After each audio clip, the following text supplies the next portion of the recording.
Good morning, my dear student. I am your Hindi teacher from Smart Indian Model School. Students, आज हम पढ़ेंगे क्षितिज के गद्य खंड में चैप्टर नंबर 12 जो यशपाल जी ने लिखा है, जिसका नाम है लखनवी अंदाज। तो बच्चों, लखनवी अंदाज का मतलब है, आपने लखनऊ का नाम सुना है, वहाँ पे ज़्यादातर नवाब रहते थे। तो ये उस समय की बात है। चैप्टर को स्टार्ट करने से पहले एक बार हम जो राइटर हैं उनके विषय में थोड़ा सा पढ़ लेते हैं। यशपाल जी का जन्म 1903 में पंजाब के फिरोजाबाद छावनी में हुआ था।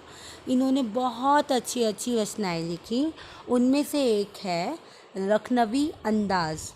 लखनवी अंदाज व्यंग यह साबित करने के लिए लिखा गया है कि बिना कथ्य के कहानी नहीं लिखी जा सकती, परंतु एक स्वतंत्र रचना के रूप में इस रचना को पढ़ा जा सकता है। तो अब देखते हैं कि चैप्टर में यशपाल जी ने हमें क्या बताया है। जब हमारा चैप्टर स्टार्ट होता है तो एक ट्रेन के पैसेंजर ट्रेन के डब्बे से स्टार्ट होता है। आराम से सेकंड क्लास में जाने के लिए दाम अधिक थे। दूर तो जाना नहीं था। भीड़ से बचकर एकांत में नई कहानी के संबंध में सोचने के लिए लेखक ने क्या किया, एक सेकंड क्लास का डिब्बा चुना। गाड़ी छूट रही थी, इसलिए वह दौड़ के आए और उसमें चढ़ गए। डिब्बे में कोई नहीं था। एक बर्थ पर लखनऊ की नवाबी नस्ल के सफ़ेद पोश सज्जन बैठे हुए थे और उनके सामने चिकने चिकने 2 ताजे खीरे रखे हुए थे तौलिए के ऊपर। उसके बाद कि नवाब साहब ने लेखक को देख के कोई भी उत्साह नहीं दिखाया कि उनके सामने कोई बैठा है, बल्कि उनसे आंखें चुराई। अब ये बात लेखक को बिल्कुल भी अच्छी नहीं लगी। उन्होंने कोशिश भी की बात करने की, लेकिन जो नवाब साहब थे वो तो अपनी धुन में ही थे।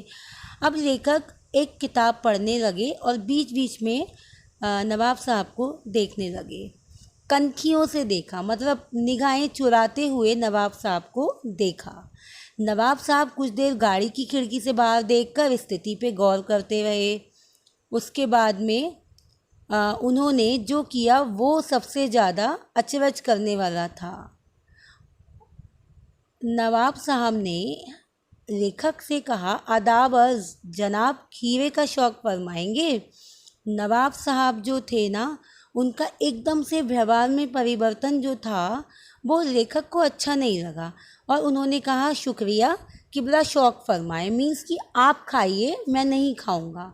उसके बाद नवाब साहब ने खिड़की से बाहर देखा और खीरों के नीचे रखा तौलिया झाड़कर बिछाया। सीट के नीचे से लोटा उठाकर दोनों खीरों को खिड़की से बाहर धोया, तौलिए से पोंछा, जेब से चाकू निकाला और खीरों के सिर काटे, उन्हें गोदकर झाग निकाला। फिर खीरों को बहुत एहतियात से छीला, फाकों को करीने से तौलिए पे सजाया। लखनऊ स्टेशन पर खीरा बेचने वाले खीरे के इस्तेमाल का तरीका जानते हैं। ग्राहक के लिए जीरा, मिला नमक, पिसी हुई लाल मिर्च की पुड़िया भी देते हैं। वैसे ही नवाब साहब ने भी किया, उन्होंने भी उस पर वैसे ही नमक और मिर्च बुरक दी।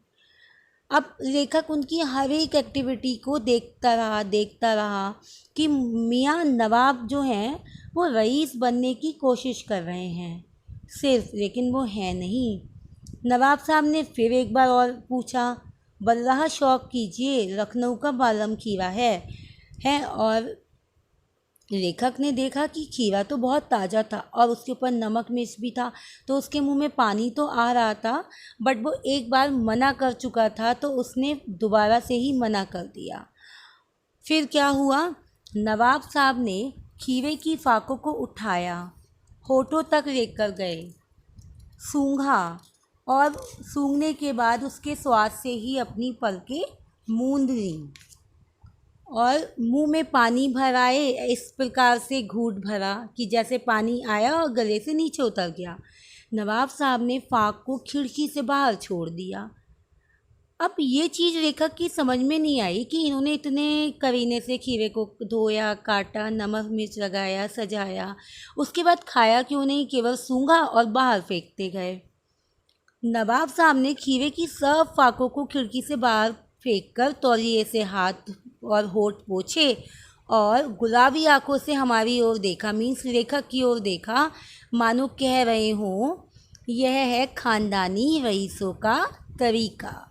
नवाब साहब खीरे की तैयारी और इस्तेमाल से थक कर लेट गए।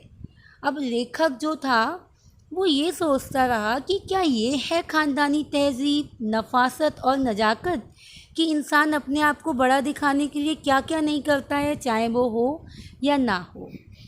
अब लेखक यही सोचता रहा कि ये किस प्रकार की रईसी है। फिर नवाब साहब ने एक जोर की डकार ली, जैसे मानो वो कह रहे हो कि मैंने जो खीरा खाया है ना वो मुझे पच भी गया है।